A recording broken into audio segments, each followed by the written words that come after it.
ಸಿಂಧನೂರು ನಗರದ ಪತ್ರಿಕಾ ಭವನದಲ್ಲಿ ಪತ್ರಿಕಾಗೋಷ್ಠಿ ನಡೆಸಿ ಮಾತನಾಡಲಾಗಿದ್ದು, ಈ ವೇಳೆ ಯಾವೆಲ್ಲ ವಿಷಯಗಳನ್ನು ಚರ್ಚೆ ಮಾಡಲಾಗಿದೆ ಎಂದು ಕೇಳೋಣ ಬನ್ನಿ. ಪೂಜಾರ್ ಅವರು ಹಲವಾರು ವಿಷಯಗಳನ್ನ ಮುಂದಿಟ್ಟಿದ್ದಾರೆ.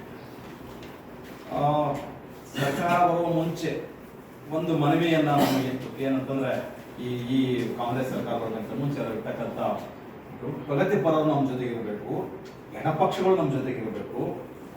ಕೋಮುವಾದ ಇವತ್ತು ಬಹಳ ದೊಡ್ಡ ಪ್ರಮಾಣದಲ್ಲಿ ಬೆಳೀತಿದೆ ದೇಶದಲ್ಲಿ. ಹಾಗಾಗಿ ನಮ್ಮ ಜೊತೆ ಇರಬೇಕು ಅಂದಾಗ ನಾವು ಎಡಪಕ್ಷಗಳು ಮತ್ತು ಸಂಘಟನೆಗಳು, ವಿದ್ಯಾರ್ಥಿ ಸಂಘಟನೆಯಿಂದ ಹಿಡ್ಕೊಂಡು ಕಾರ್ಮಿಕ ಸಂಘಟನೆ ಹಿಡ್ಕೊಂಡು ರೈತ ಸಂಘಟನೆ ಹಿಡ್ಕೊಂಡು ಎಲ್ಲರೂ ಯೋಚನೆ ಮಾಡಿದ್ವಿ.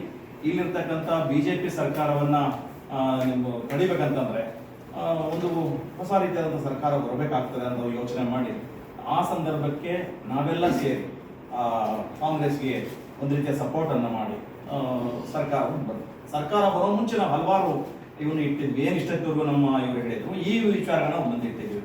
ಇವತ್ತೇ 12 ತಾಸು ಆಗ್ತಕ್ಕಂಥ ಏನು 8 ತಾಸನ್ನ 12 ತಾಸು ಮಾಡಿದ್ರಿ, ಅದು 8 ತಾಸುಗಳಿರ್ಬೇಕು ಅನ್ನುವಂಥದ್ದು ಬೇಡಿಕೆ ಇಟ್ಕೊಂಡಿದ್ವಿ. ಆಮೇಲೆ ಭೂಮಿಯನ್ನ ಪರಭಾರೆ ಮಾಡ್ತಕ್ಕಂಥ ಕೆಲಸ ಏನಿದೆ, ಆ ಭೂಮಿಯ ಪರಭಾರೆ ಮಾಡ್ತಕ್ಕಂಥದ್ದು ನಿಲ್ಲಬೇಕು ಅಂತಕ್ಕಂಥದ್ದು. ರಾಜ್ಯದಲ್ಲಿ ನೋಡಿದ್ರೆ 27 ಲಕ್ಷ ಕುಟುಂಬಗಳಿಗೆ ಮನೆ ಇಲ್ಲ ಅಂತಕ್ಕಂಥದ್ದನ್ನ ಹಿಂದೆ ಯಡಿಯೂರಪ್ಪ ಸರ್ಕಾರ ಇರುವಾಗ ಯಡಿಯೂರಪ್ಪನವರೇ ಹೇಳಿದ್ದಿತ್ತು, ಅಸೆಂಬ್ಲಿ ಒಳಗೆ ಹೇಳಿದ್ದಿತ್ತು. ಹಾಗಾಗಿ ಈ ತರ ಇರ್ತಕ್ಕಂಥದ್ದು. ಇನ್ನು ಬಗರ್ ಹುಕುಮನ್ನ ಸಾಗುವಳಿ ಮಾಡ್ತಕ್ಕಂಥ ಸಾವಿರಾರು ಇದ್ದಾರೆ. 57 ಅರ್ಜಿಗಳನ್ನ ಕೊಟ್ಟು ಕೂತ್ಕೊಂಡಿದ್ದಾರೆ. ಅವರಿಗೆ ಪಟ್ಟಾ ಕೊಡಬೇಕು ಅಂತಕ್ಕಂಥದ್ದನ್ನ ನಾವು ಈ ಗಮನಕ್ಕೆ ತಂದಿದ್ವಿ. ಆಮೇಲೆ 5 ಗ್ಯಾರಂಟಿಗಳು ಕೊಟ್ಟಿದ್ರಿ. 5 ಗ್ಯಾರಂಟಿ ಓಕೆ. 6ನೇ ಗ್ಯಾರಂಟಿಯನ್ನ ನಾವು ಕೇಳಿದ್ವಿ. ಎಲ್ಲ ಅಂತಂದ್ರೆ ಖಾನಾಪುರದಲ್ಲಿ ಇವರು ಯಾರು ಪ್ರಿಯಾಂಕಾ ಮೇಡಮ್ ಅವರು ಬಂದ ಸಂದರ್ಭದಲ್ಲಿ ನಮ್ಮ ಕಾರ್ಮಿಕ ಸಂಘಟನೆಗಳ ನಾಯಕರು, ಬೇರೆ ಬೇರೆ ಸಂಘಟನೆ ನಾಯಕರು ಹೋಗಿ ಹತ್ರ ಮಾತಾಡಿ 6ನೇ ಗ್ಯಾರಂಟಿಯನ್ನು ಕೊಡಬೇಕು ಅಂತಕ್ಕಂಥದ್ದು. ಅಂದ್ರೆ ಸ್ಕೀಮ್ ವರ್ಕರ್ಸ್ ಏನಿದ್ದಾರೆ, ಇವತ್ತು ಅಂಗನವಾಡಿ, ಬಿಸಿ ಊಟ, ಕಟ್ಟಡ ಕಾರ್ಮಿಕರು ಇವರೆಲ್ಲ ಇದ್ದಾರೆ. ಅತ್ಯಂತ ಕಡಿಮೆ ಕೂಲಿಯಲ್ಲಿ ಕೆಲಸ ಮಾಡ್ತಕ್ಕಂಥವರಾಗಿದ್ದಾರೆ ಮತ್ತು ಹಲವಾರು ಶೋಷಣೆಗಳು ಒಳಗಾಗ್ತಿದ್ದಾರೆ. ಹಾಗಾಗಿ ಅವರು 6ನೇ ಗ್ಯಾರಂಟಿಯನ್ನು ಕೊಡಬೇಕು ಅಂತಕ್ಕಂಥದ್ದನ್ನು. 6ನೇ ಗ್ಯಾರಂಟಿ ಅಂದ್ರೆ ಏನಂತಂದ್ರೆ ನಮ್ಮ ಸಂಘಟನೆ AITC ರಾಜ್ಯದಲ್ಲಿ ಇರ್ತಕ್ಕಂಥ ಒಂದು ಕುಟುಂಬ ಬದುಕಬೇಕಂತಂದ್ರೆ ಇವತ್ತಿನ ಬೆಲೆ ಏರಿಕೆ ಸಂದರ್ಭದಲ್ಲಿ, ಎಲ್ಲವೂ ಬೆಲೆ ಏರಿಕೆ ಆದ ಸಂದರ್ಭದಲ್ಲಿ ಹೇಗೆ ಬದುಕಲು ಸಾಧ್ಯ ಆಗ್ತಂತ ಒಂದು ಇದು ಮಾಡಿದಂದ್ರೆ ಇಡೀ ಅವರ ಒಂದು ತಿಂಗಳ ಖರ್ಚನ್ನು ನೋಡಿದ್ರೆ 31,500 ರೂಪಾಯಿ ಅವನ ಸಂಸಾರಕ್ಕೆ ಬೇಕಾಗ್ತದೆ. ಪತ್ರಿಕೆಗೋಷ್ಠಿಯ ಮುಖ್ಯ ವಿಷಯ ಏನಂತಂದ್ರೆ, ಆಕ್ಚುಲಿ ಅಖಿಲ ಭಾರತ ಮುಸ್ಕಾರ ಇತ್ತು ನಾಳೆ.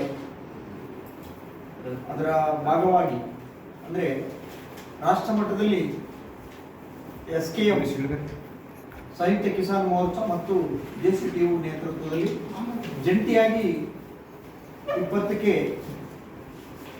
ಅಖಿಲ ಭಾರತ ಮುಸ್ಕರ ಕರೆ ಕೊಟ್ಟಿದ್ರು.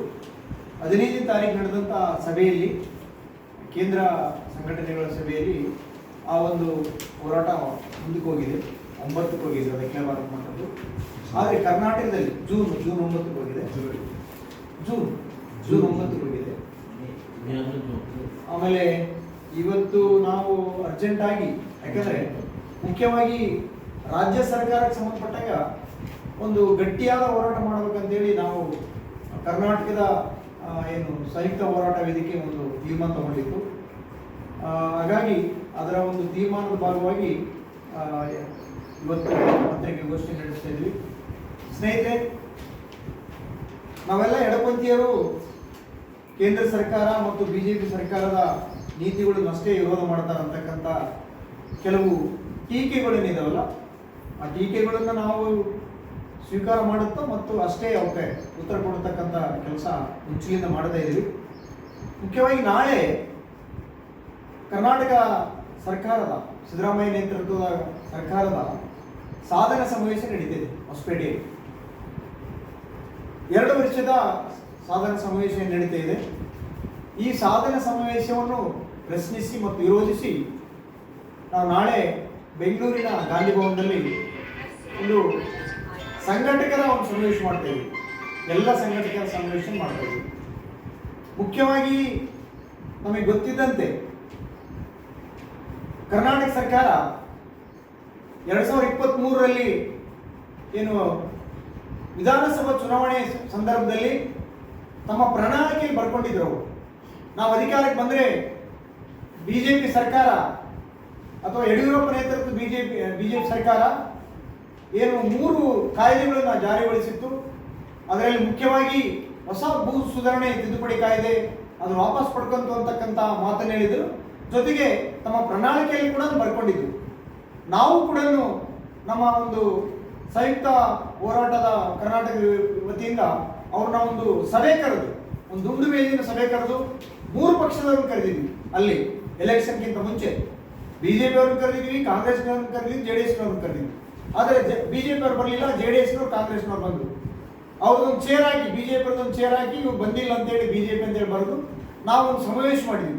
ಆ ಸಮಾವೇಶಕ್ಕೆ DK ಶಿವಕುಮಾರ್ ಬಂದರು ಮತ್ತು JDS-ನಿಂದ ಒಬ್ಬರು ಬಂದರು.